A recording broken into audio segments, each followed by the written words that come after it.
आळंदीमध्ये माऊलींच्या मंदिरापर्यंत इंद्रायणी नदीचं पाणी सध्या पोहोचलंय। परवा आळंदीमधून पंढरपूरच्या दिशेने पालखी आणि ही वारी रवाना होणार आहे। इंद्रायणी नदीला सध्या मोठा पूर येतोय, त्यामुळे वारकऱ्यांनी आळंदीमध्ये येणं टाळावं।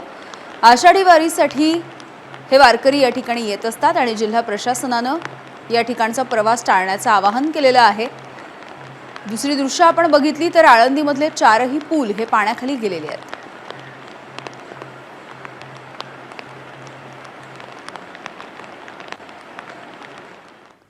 वारकऱ्यांनी आळंदीमध्ये जाऊ नये असं आवाहन मुख्यमंत्र्यांनी देखील केलं। आळंदीच्या ऐवजी वारकऱ्यांनी पुण्यामध्ये थांबावं।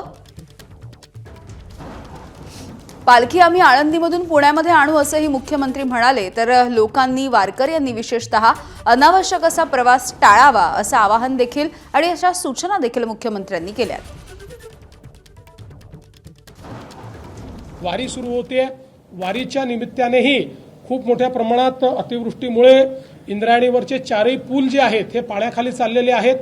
त्यामुळे वारकऱ्यांना ही विनंती आहे, आता वारी 10 तारखेला पुण्यात पोहोचते आळंदी आणि देहूवरनं, तर ती वारी तर आपण तिथे आणू, पण वारकऱ्यांनी आता तिथे न जाता पुण्यामध्येच आलं पाहिजे, कारण तिथे जाणं हे धोक्याचं आहे। त्यामुळे सगळ्या वारकऱ्यांना ही विनंती आहे की मोठ्या प्रमाणात देहू आणि आळंदीला जमा न होता त्यांनी जर पुण्यामध्ये ते आले तर अधिक सोयीचं होईल किंवा त्यातनं कुठलंही डिझास्टर होणार नाही।